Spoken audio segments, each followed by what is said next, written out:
multidisciplinario. Vamos a hablar de la terapia endovascular para manejos de hematomas subdurales crónicos. Mi nombre es Lucas Posada Yepes, presidente de primer año de neurocirugía de la Universidad de Antioquia. Esta charla se hizo con la asesoría de los doctores Juan Felipe Peláez y Jorge Pulgarín. Vamos a empezar entonces hablando un poco sobre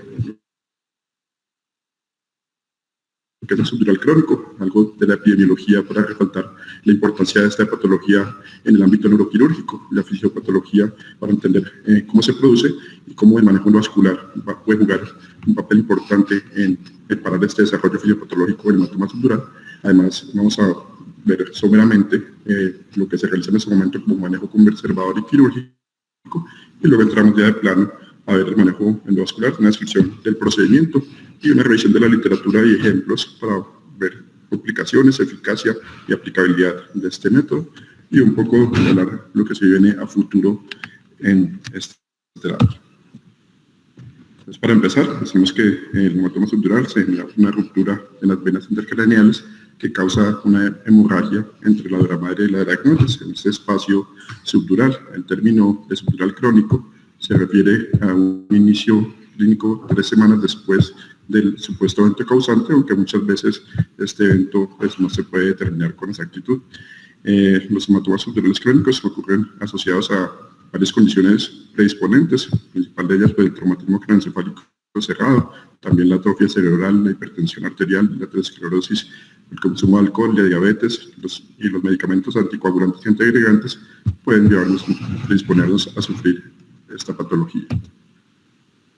En cuanto a la epidemiología, vemos que el hematoma subdural crónico es una de las condiciones neuroquirúrgicas más comunes que tiene un aumento cada vez mayor debido a que hay un aumento de la población anciana y hay un aumento del uso de antiplaquetarios y antiagregantes. Se espera pues, que esta incidencia sea cada vez mayor y se está convirtiendo cada vez más en una carga para la atención en salud. Tiene una incidencia de 2 a 20 por 100.000 habitantes años en la población general y en la población mayor 50 a 60 por 100.000, los pacientes mayores de 70 años. La evacuación quirúrgica ha sido el tratamiento principal del hematoma, especialmente para los pacientes con sintomatología neurológica.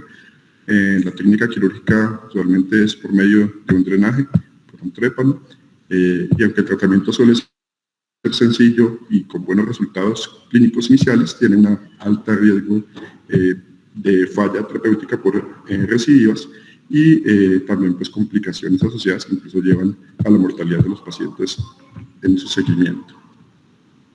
Esto nos hace pues, que se deban plantear también otras técnicas adicionales en estas poblaciones tan frágiles y cada vez más ancianas, como vamos a ver más adelante.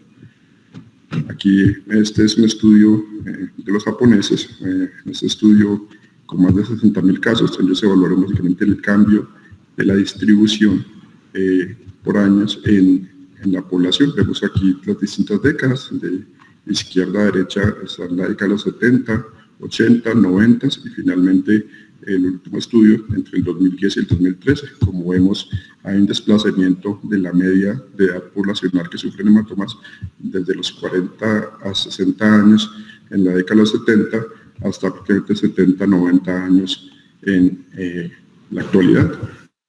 Y esto también asociado a un incremento bastante significativo del número de casos. Entonces, como vemos, cada vez tenemos una población más anciana y posiblemente con más comorbilidades y una población mayor sufriendo esta patología. En cuanto a patofisiología, vemos que históricamente la patogenia de ese hematoma subdural nunca se ha atribuido únicamente al trauma, ya desde 1857, basado en estudios más que todo post-mortem. Virchow sugirió pues, que hay unos exudados organizados y en esto se acumulaba en el espacio subdural un proceso inflamatorio generalizado y acuñó un término que tenemos como paquimeningitis hemorrágica interna. Para él estas hemorragias dentro de la membrana iban a ser las responsables del empeoramiento secundario del estado neurológico de los pacientes. Pues, en estudios posteriores en la actualidad se ha demostrado que básicamente hay un sangreado en el espacio subdural o una lesión en el espacio subdural que provoca una respuesta inflamatoria inespecífica después de este traumatismo y genera pues, la formación de una membrana vascular que es responsable de unas microhemorragias recurrentes. Este sangrado genera una perpetuación, una filtración y genera una perpetuación de esta respuesta inflamatoria, formación de membrana, sangrado, y es lo que va a generar en últimas el hematoma estructural. Vemos acá un ejemplo de estos capilares, unos capilares bastante frágiles de esta neovascularización, y se van a originar principalmente en ramas distales de la arteria regional. O sea, en la mayoría de los casos, esta arteria de la que van a depender esta neovascularización va a ser la meningia media. La importancia de la meningia media en la patofisiología del estructural crónico. Para apoyar esta teoría, tenemos este estudio de Takizawa, en donde nos muestra cómo el meningioma, la meningia media, tiene un diámetro mayor hacia el lado en donde está el subdural. Como vemos aquí, está el subdural y tenemos una meningia media que tiene un diámetro mucho mayor al lado contralateral, en donde no tenemos la lesión. Aquí vemos que esto es significantemente estadístico tanto al comparar el lado del hematoma con el lado sin hematoma, y también compararon casos con controles, donde también se vio que esta diferencia en el diámetro de la meningia media era significativa. Entonces, ¿qué tenemos? Básicamente tenemos un sangrado continuo recurrente que va a ser mayor que la tasa de reabsorción de la sangre, y es lo que nos va a generar en últimas esta acumulación en el espacio estructural. ¿Qué manejos tenemos para estos hematomas subdurales crónicos? Inicialmente podemos tener un manejo conservador. Este manejo conservador a menudo se reserva para pacientes que estén asintomáticos, que no tengan una compresión cerebral significativa y que no tengan desplazamiento de la línea media. Y pues se ha descrito que puede haber una resolución espontánea, que aunque es bastante rara, algunas series hablan del 5 al 50% de resolución espontánea de estos hematomas. Frecuentemente pues esto va a requerir un seguimiento con imagenológico, con la suspensión de anticoagulantes e integrantes si lo están usando, y en ocasiones otras terapias adicionales como el uso de esteroides y el uso de estatinas. En el uso de esteroides, podemos decir pues, que los esteroides se cree que inhiben la formación de estas neomembranas, suprimen como tal la fibrinolisis y la inflamación. Sin embargo, el tratamiento de los esteroides en el hematoma subdural crónico ha demostrado resultados mixtos, se puede decir que contradictorios. Aquí vemos este metaanálisis del 2014, con más de 30.000 pacientes, en los que se vio que el uso de esteroides en estos hematomas subdurales estaba asociado a una mayor mortalidad comparado con los que no lo recibieron. Aquí, por otro lado, tenemos este es un ensayo controlado letrizado pequeño, en donde se comparó con esteroides contra el placebo y se vio como el uso de esteroides tenía una reducción a las 2 semanas del grosor, del espesor del hematoma comparado con el placebo, aunque aunque el seguimiento a largo plazo se veía pues como se igualaban, pero sí tuvo también una disminución en el riesgo de requerir intervención quirúrgica. Así que pues, vemos que mostró de cierto modo un beneficio terapéutico. En este momento pues ya se está realizando varios ensayos clínicos aleatorios más grandes, como el DEXA, en los cuales se busca determinar a ciencia cierta si hay o no un beneficio de los esteroides en el manejo conservador del hematoma subdural crónico. Por otro lado tenemos las estatinas. Las estatinas son otra clase de medicación que puede considerar como un tratamiento conservador de estos hematomas y han demostrado una eficacia en reducir la inflamación del endotelio. También pueden ayudar a prevenir esta formación de neomembranas. Aquí vemos este estudio, se excluyeron 200 pacientes y se valoró los cambios en el hematoma, en el espesor, con el uso de estatinas en el seguimiento a 8 semanas, con una reducción de los pacientes que usaron atorvastatina versus el placebo, y también compararon la necesidad de requerir intervención quirúrgica. Se demostró entonces cómo los pacientes que usaban atorvastatina tenían menor riesgo a largo plazo de ser llevados a intervención quirúrgica versus los que recibieron el placebo, lo cual nos habla del posible beneficio también del uso de estatinas en este manejo conservado. En cuanto al manejo quirúrgico, pues el manejo quirúrgico tradicional tenemos ya sea la cranectomía por evacuación y con irrigación y ruptura de las membranas, un movimiento bastante invasivo. Tenemos el más usado, el trépano, usualmente con el uso de irrigación y la colocación de un tren. Y también hay procedimientos al pie de cama que no son muy usados en nuestro medio, como el drenaje con CEPS.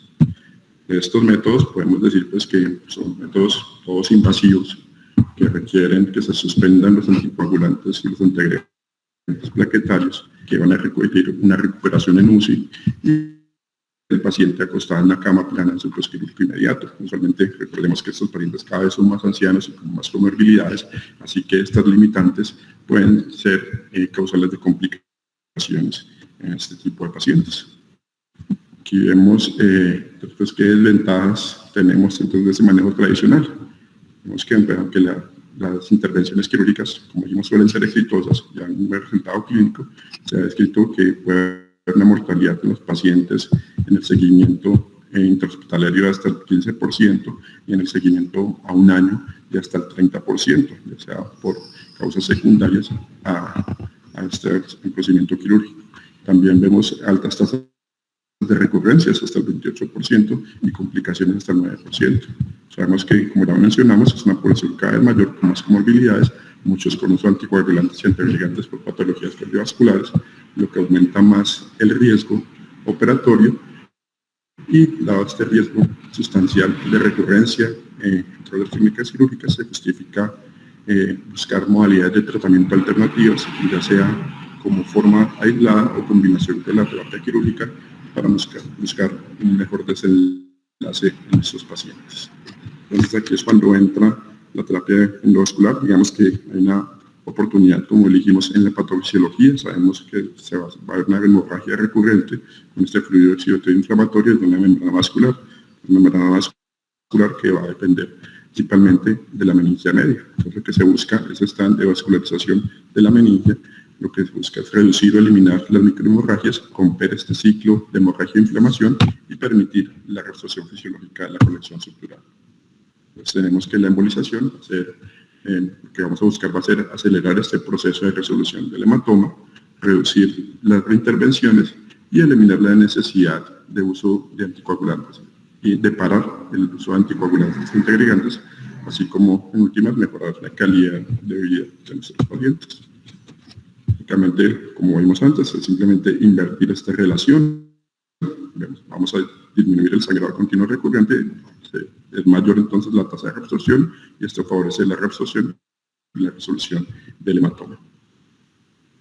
¿Cómo se realiza el procedimiento? Bueno, la embolización de la meningia media se realiza solamente puede ser bajo anestesia local, sedación ligera o anestesia general también, la mayoría, en el caso de que el paciente no coopere o de que el paciente sus movimientos impiden el cateterismo selectivo, se prefiere la anestesia general. Algunos autores la prefieren cuando se está usando líquido embólico, porque dicen que esta cateterización distal y la inyección del líquido pueden ser bastante dolorosas y entorpecer el procedimiento si el paciente no está completamente anestesiado. También pues, la embolización se va a realizar a través de un catéter femoral de 5 o 6 French. Después de la colocación de este catéter, desde la guía en la carótida externa distal proximal, se introduce entonces un microcatéter en las ramas de la arteria meningia media distales al foramen espinoso. Entonces, se considera en general que es un procedimiento bastante seguro, con pocas complicaciones. Sin embargo, para evitar complicaciones es importante evaluar antes de la inyección del líquido embólico posibles anastomosis peligrosas, o sea, anastomosis que nos generen lesiones, por ejemplo, se han descrito hacia la lesión del facial debido a la embolización de la rama petrosa o lesión de la arteria central de la retina por embolizaciones de la oftálmica o la meningolácrima. En estos casos, pues con estas colaterales peligrosas, lo que se puede hacer es colocar el microcatéter distalmente a estas ramas y se pueden incluir las colaterales también. Si no se detectan estas anastomosis peligrosas, se puede realizar entonces la inyección del agente embólico. ¿Qué agentes embólicos tenemos? Pues tradicionalmente se utiliza partículas de alcohol polivinílico o PVA, también se pueden usar microesferas u otros materiales embólicos líquidos como el cinecrilato de neoentilbutilo, tenemos también el Onyx o el Squid y también podemos usar coils para este procedimiento. La diferencia entre estos, pues la literatura tiene pocos estudios, la mayoría son pequeños, de menos de 50 pacientes, y en general lo que nos muestran es que no hay diferencia entre el uso de PVA o otros agentes embólicos en el manejo en el embolismo. Sin embargo, hay autores que prefieren el líquido embólico sobre el PVA, argumentando que tiene una mejor penetración distal en la vasculatura de las membranas, debido a que esta meningia media es pequeña y con frecuencia se incluye por el microcatéter. El PVA va a requerir que se inyecte distalmente para tener un flujo, mientras que los embolizadores líquidos se pueden infundir de manera más distal y generan llenado a otras ramas, pueden llenar incluso contralaterales o otras ramas de la meningia media que también estén inervando ese subdural. La embolización además es visible, mientras que la distribución por el PVA es desconocido. Vemos como el líquido embólico es visualizable ya sea en fluoroscopia, en radiografías, en tomografías. Esto nos puede ayudar tanto para evitar anastomosis peligrosas como para aumentar la efectividad de la embolización con un seguimiento imaginológico. El procedimiento es más rápido, el PVA requiere una infusión lenta gradual, mientras que la infusión de líquido embólico toma solo segundos, y la embolización es permanente con el líquido embólico, mientras que el PVA es reabsorbible, se puede recanalizar, mientras que no lo va a hacer. Así que, aunque la evidencia dice que no hay diferencia, digamos que hay argumentos válidos para preferir el líquido embólico sobre el PVA. ¿Es seguro embolizar la arteria meningia media como tratamiento por el hematoma subdural crónico? Digamos que esencialmente sí. La gran mayoría de autores encontraron complicaciones infrecuentes o nulas. Entre las complicaciones reportadas encontramos la oclusión de la arteria de acceso, la lesión del facial o la lesión de la arteria central de la retina por estas recurrentes, el empeoramiento del hematoma subdural crónico o la fístula arteriovenosa.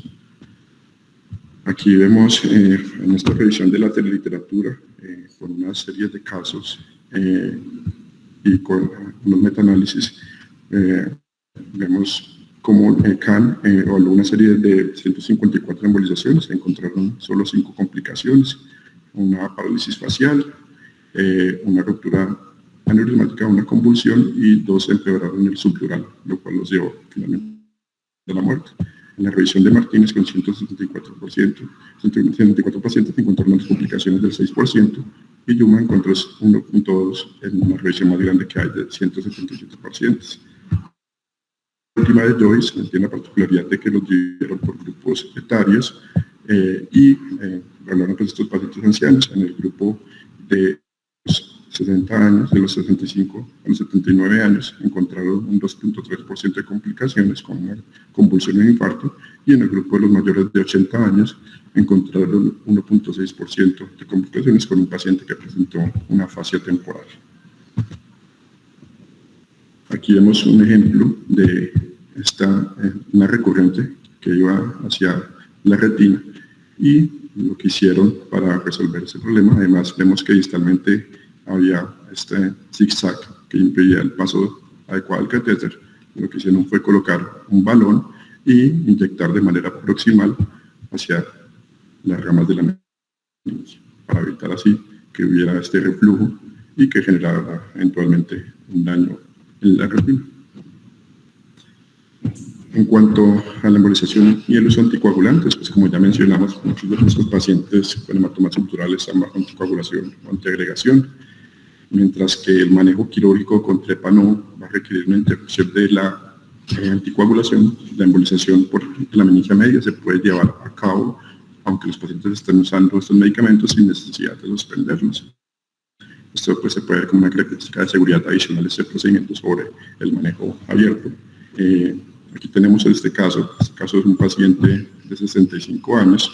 Este paciente tomaba Pixaban y llega por un hematoma subdural subagudo. Lo que hacen es parar de la Pixaban y al cuarto día presenta un infarto de la cerebral posterior. Aquí.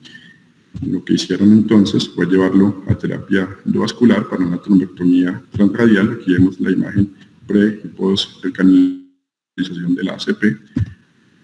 Y en ese mismo tiempo angiográfico se salen y entran por la externa y se realiza la embolización con líquido embólico de la meningia media. Aquí vemos que embolizan 2 ramas, primero esta rama y aquí vemos otra rama. Vemos como esto también tiene una colateral que se logra embolizar y posiblemente iba hacia una vena. Entonces vemos aquí los resultados. Esta es la imagen pre y post. Solo ya 3 días post procedimiento ya vemos una mejoría imagenológica y sin la necesidad de suspender el manejo con apixaban. Entonces funciona la embolización de la arteria meningia media y desaparecerá pues este hematoma. Digamos que lo más probable es que sí, también la embolización genera una resolución casi completa en el 30 al 55% de los casos. Aquí vemos otro ejemplo. Este paciente se llevó inicialmente a manejo quirúrgico 28 días después de la intervención frente a una recurrencia. Aquí vemos la imagen antes de la embolización, aquí vemos a los 4 días, a los 8 días y 4 meses con una resolución casi que total del hematoma con el manejo endovascular. Entonces, vemos este estudio de Gómez y Paz en el 2020, que pudieron demostrar que la embolización inicial tenía pues, en casos con pacientes con desviación de la línea media, y vemos como una corrección significativa de la línea media, así como también del espesor y del volumen del hematoma, con un seguimiento a 2 meses de estos pacientes. Aquí vemos un caso para ilustrar esto. Es un hematoma estructural crónico de la convexidad izquierda. Un paciente de 89 años, se consultaba por cefalea y taquicardia. Esta tomografía que muestra una colección principalmente hipodensa en el lado izquierdo, compatible con un subdural crónico, con desplazamiento mínimo de las estructuras de la línea media. En el panel A se muestra una angiografía en la vista lateral supraselectiva de la meningia media antes de la embolización, y en el B vemos la angiografía después de la embolización, se hizo con partículas y también se utilizaron coils para la oclusión permanente del tronco proximal.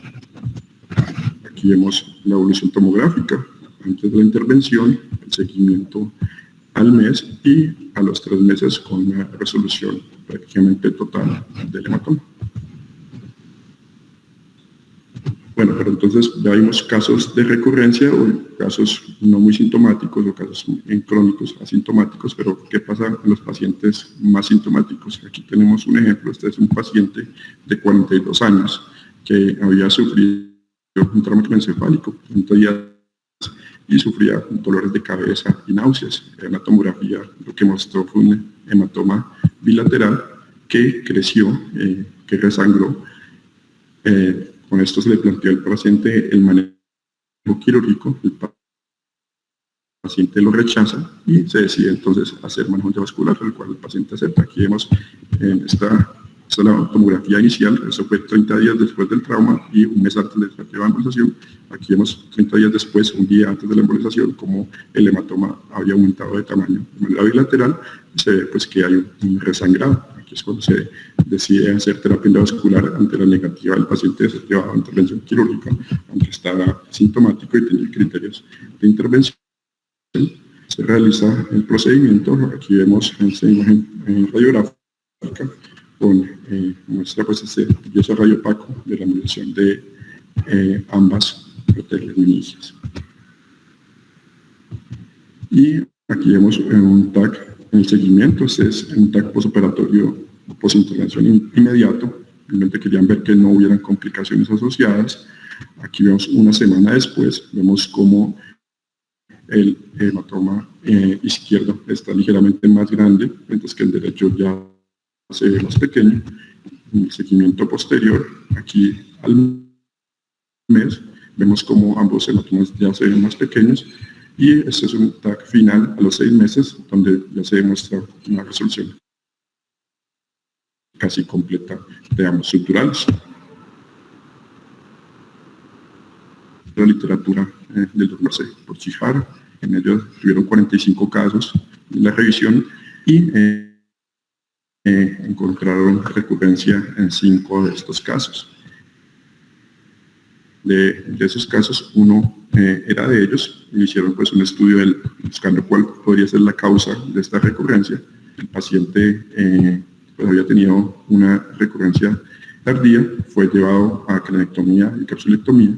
en el hallazgo de la craneotomía no encontraron recanalización de la meningia media como tal, y en el hallazgo de la incisión dural mostró que el hematoma tenía una estructura de 4 capas, incluía una membrana externa, un hematoma organizado, un hematoma líquido y una membrana interna. Al hacer el análisis histopatológico, en una biopsia encontraron que había pequeñas ramas de la arteria meningia media, que en la luz ultramarina que están embolizadas con este alcohol polivinílico, con esa presencia de células gigantes con el cuerpo extraño, y además había una proliferación de nuevos vasos sanguíneos o una nueva esclerización con una estructura frágil que posiblemente es la que había generado la perpetuación del hematoma. En este otro estudio, Saiti y colaboradores también asumen que la angiogénesis de la membrana interna es la responsable de esta residuo después de la embolización de la meningia media, posiblemente siendo nutridas por una arteria diferente.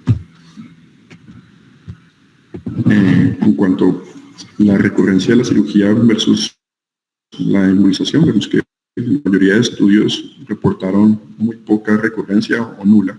Ya vemos en este metaanálisis del 2021 de DIA que calcularon que había un descenso del 20% en el riesgo de recurrencia después de embolización comparado con la evacuación quirúrgica sola. Ellos hicieron un seguimiento a 3 meses. Los 3 meses compararon en la recurrencia, fue el 23% de los pacientes que se habían sometido a manejo quirúrgico y del 3.5% de los pacientes que se sometieron a una embolización con o sin drenaje. Aquellos que se sometieron a una embolización, entonces tuvieron un odds ratio de recurrencia de 0.17, lo cual fue significativamente estadístico con una P de 0.01, lo cual favorece bastante en sentido de recurrencia a la embolización versus el manejo quirúrgico. En cuanto a la mejoría clínica, vemos que en la mayoría de estudios ese posible beneficio de la embolización no se reflejó necesariamente en un resultado clínico pues, dado por el MRS. Vemos este metaanálisis de Zero-Exam 2019 que muestra que la tasa de mal resultado clínico con un MRS mayor de 2 en el grupo embolizado fue de 12.5%, mientras que en el grupo convencional fue de 9.1%. Sin embargo, esta diferencia no fue estadísticamente significativa. Por el contrario, tenemos esta serie grande de CAN con 138 pacientes, en donde mostró que 44 tuvieron una mejoría de su MRS, mientras que solo 11 se deterioraron, favoreciendo en este estudio la mejoría clínica de los pacientes llevados a embolización. Y que digamos que los estudios son contradictorios y todavía necesitamos mayor nivel de evidencia para determinar si hay o no mejoría clínica con este manejo. Y pues se han usado más que la mejoría clínica, lo que se ve en la mayoría de los estudios que se analiza es la expansión cerebral y la resolución del hematoma como el valor pues, para determinar la efectividad del procedimiento. Entonces, ¿qué tenemos? Tenemos pues, un algoritmo de manejo. Esta es una propuesta del Instituto Vago. Entonces, ante un paciente con un hematoma subdural crónico, vamos a mirar si está asintomático y el hematoma es pequeño, con menos de 8 milímetros de espesor y sin desviación significativa de la línea media. Podemos hacer manejo ya sea con observación o manejo médico ya con estatinas o esteroides, como lo vimos. Los pacientes asintomáticos que tengan ya un espesor mayor y tengan a cierto grado de desviación de la línea media, pues se puede plantear la embolización, y los pacientes sintomáticos con un hematoma más largo, con más de 5 milímetros de desviación de línea media, podemos plantear la cirugía más embolización. Sin embargo, pues eso es un algoritmo que no está basado en una evidencia fuerte. Como vimos, todavía quedan muchas dudas respecto a la efectividad de la embolización en pacientes sintomáticos o en pacientes con una desviación significativa de la línea media. Como vimos, ya hay estudios de series de casos en donde se han realizado estos procedimientos con éxito, así que falta, digamos, una evidencia mayor para determinar cuál puede ser el real valor de la intervención endovascular en estos pacientes. Respecto a eso, hacia el futuro que nos espera, vemos que hay bastantes ensayos clínicos en proceso, en donde nos buscan realmente resolver estas dudas que han surgido sobre qué tan efectivo puede ser la embolización en otros ámbitos y qué tan efectiva es respecto al manejo quirúrgico. Aquí tenemos 2 ensayos, los más grandes, el Embolize, utiliza Onyx de Medtronic como agente embólico y busca letrizar en total 600 pacientes. En este momento todavía está en fase de reclutamiento. van a evaluar en 4 grupos: un grupo de evacuación quirúrgica del hematoma, un grupo que se va a hacer evacuación quirúrgica más embolización, otro solo embolización, y el último grupo de 2023. Otro estudio grande que está corriendo en este momento es el STEM.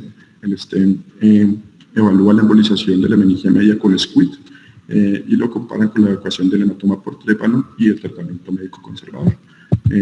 Buscan inscribir un total de 228 pacientes. También se encuentra en este momento en fase de reclusión y se espera que finalice para diciembre del 2022.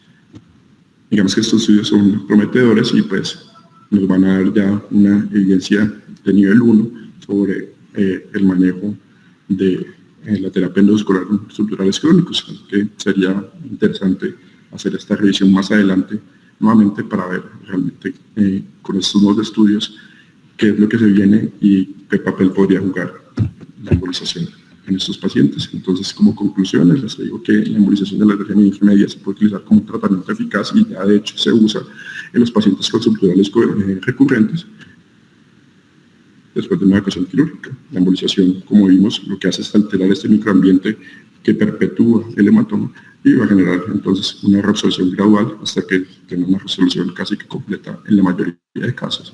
Es un manejo que también es prometedor en los pacientes que no han sido operados, o sea, no solo para recurrencia, sino que puede ser manejo inicial también en los pacientes que tienen efecto de masa y también los pacientes sintomáticos. Y para eso, pues, los estudios que están corriendo en este momento nos darán una luz de realmente el papel que puede desempeñar en un futuro la embolización. Como sabemos, tiene unas ventajas que tienen menos residuo y además que es un procedimiento menos invasivo, lo cual nos permite, con esta población cada vez más anciana, pacientes con comorbilidades, anticoagulados y antiagregados, evitarles complicaciones y mejorar su sobrevida.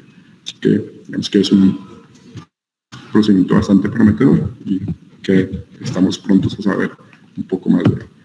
Gracias, es lo que tenía para el día de hoy. No sé si los profesores tienen algún comentario al respecto. Lucas, muchas gracias. Me gusta que estén conectados también Jorge Pulgarón y Jason. Yo tengo algunos comentarios. Lo primero es que definitivamente la cirugía va a seguir siendo la terapia de elección. Cuando tú dices que es mínimamente invasivo el procedimiento, pues esta cirugía también es mínimamente invasiva. Es una cirugía que puede durar entre 5 y 7 minutos con un riesgo muy bajo, incluso se puede hacer con anestesia local. Es más, la gran mayoría de las veces la hacemos con anestesia local. Lo segundo, muchos urgentólogos están como entusiasmados con esto, no sé si por la propaganda que han hecho los mismos endovasculares, y en hospitales como el nuestro ya algunos pacientes han sido remitidos de una vez a terapia endovascular sin pasar por neurocirugía y ya los han embolizado sin contar con el concepto nuestro, lo cual me parece que no es adecuado. Y lo tercero, ya hemos visto complicaciones graves por la terapia endovascular en hematoma subdural crónico. Hay un paciente que ha dado vueltas por todo Medellín porque tiene una necrosis de todo el cuero cabelludo. Entonces no es tan inocuo. Yo creo que la cirugía seguirá siendo el método de elección. Inclusive si uno quiere ligar la arteria meningia media, es mucho menos costoso y mucho menos mórbido hacerlo con una pequeña incisión y ligar la arteria meningia media. Pero de todos modos, pues yo ya soy como de la vieja guardia, me gustaría que Jorge y Jason nos dieran su concepto. Buenos días. Yo, mientras que escuchaba a Lucas con esa buena presentación, estaba aquí haciendo memoria y en Medellín no he embolizado ni un solo hematoma subdural crónico, a diferencia del eje cafetero, donde hace muchos años es una práctica muy común. Empezamos embolizando los hematomas recurrentes y luego se pasaron a embolizar los hematomas asintomáticos de tamaño importante, de más de 5 milímetros o 8 milímetros, como Lucas lo referenció. Cuando empezamos con ONIS, básicamente pues porque esas fueron las primeras descripciones en la literatura, pero nos dimos cuenta de que el histoacril supremamente diluido, estoy hablando de porcentajes de 2 o 5%, tiene la misma penetración distal que es lo importante. Sumado a eso, pues que el histoacril es prácticamente regalado con respecto al ONIS o al SQUID. Entonces, es un procedimiento con histoacril, es un procedimiento que es anestesia local, y con histoacril es un procedimiento que no dura más de 5 o 10 minutos también. Una de las ventajas del histoacril, aparte de la parte económica, una gran ventaja del histoacril es que el histoacril es predecible a dónde se va a ir. Y como Lucas dijo, hay que hacer una arteriografía previa para descartar anastomosis. Pero no se les olvide que cuando embolizamos con ONIS, que en últimas el ONIS es el mismo SQUID, cuando embolizamos con ONIS, no, la embolización es a presión y abre arterias que no se ven angiográficamente. Eso es muy importante saberlo. O sea, las arterias siempre están ahí, así uno no las vea. Entonces, la meningoftálmica y la arteria facial de la rama escamosa de la meningia, la parte posterior de la meningia media, uno no las ve, pero cuando usted inyecta presión con ONIS o con SQUID, ellas se abren y dan paso a embolizaciones al ojo o al facial. Por eso es que siempre que vayamos a embolizar con SQUID o con ONIS, hay que hacerlo distal al origen de esas dos ramas y ojalá con un balón como se mostró ahí, un balón que evite el reflujo. En cambio con el histoacril, como es flujo dependiente, simplemente el flujo se lo lleva y si esas ramas no se observan en la arteriografía, no va a haber embolización. Eso es bien importante. Otra cosa es que yo prefiero el SQUID a diferencia del ONIS, porque en este procedimiento específicamente es muy importante la penetración distal. No se olvide que el SQUID es el mismo ONIS. La gran diferencia es que el SQUID viene más diluido. O sea, el ONIS en Colombia no viene sino 34 y 18. En cambio el SQUID viene 18 y 12. Entonces un SQUID 12 es muy bueno porque penetra mucho más distal. En el Hospital San Vicente, que hasta que yo me acuerdo, no hemos hecho el primer hematoma, la primera embolización por hematoma subdural. En el Instituto Neurológico tampoco. En el CES tampoco. Y me llama la atención eso porque aquí en Medellín no. Eso es como todos los comentarios. Gracias, Jorge. Y vos como cirujano, si te llega un paciente, ¿preferís embolizarlo o operarlo? No, un paciente sintomático, yo creo que sin duda hay que operarlo. Porque no se les olvide que la embolización tiene una efectividad en la resolución. Aunque la embolización es muy efectiva para prevenir la recurrencia, es relativamente débil para la absorción. Ahí pudieron ver cómo los estudios dicen que está a 50% de absorción apenas. Y la cirugía, estoy de acuerdo, la cirugía es una cirugía mínimamente invasiva. También estoy de acuerdo que uno se demora 5 o 10 minutos en la cirugía y soluciona el problema de una buena vez. Por eso yo no creo que se justifique someter un paciente a un paciente sintomático a una embolización, primero con el riesgo de que no haya resolución completa del hematoma y dos, con el efecto crónico. Ahí ustedes pudieron ver cómo usted emboliza, pero definitivamente el efecto empieza a veces semanas después. Entonces no se justifica, para mí no se justifica tener un paciente sintomático y embolizarlo únicamente. Gracias, Jorge. Jason, me gustaría oír tu comentario. Hola, ¿cómo están?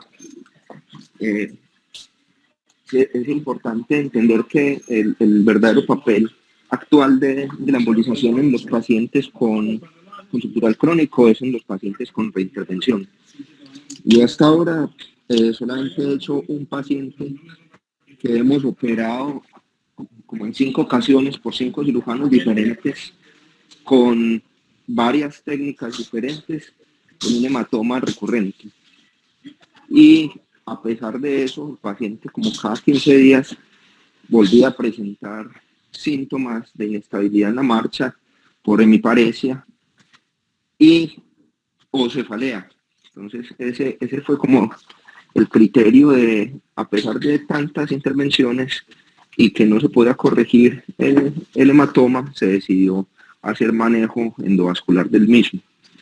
Con un control sintomático, por lo menos, no hemos tenido un control radiológico todavía de ese paciente, pero no ha vuelto a tener ni cefalea ni hemiparesia.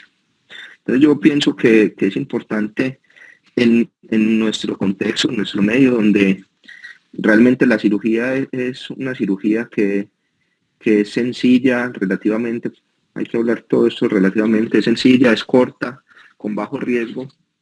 La primera opción es el manejo quirúrgico, y cuando se va a hacer el manejo endovascular, considerar pues como las posibles causas de recurrencia y hacer el tratamiento tratando de enfocar siempre la embolización de las ramas de la meningia media y con un líquido embólico que pueda penetrar distalmente, y oclusión proximal también desde donde estamos inyectando, pero es un hecho que es una excelente opción y no se puede dejar de lado para los hematomas recurrentes.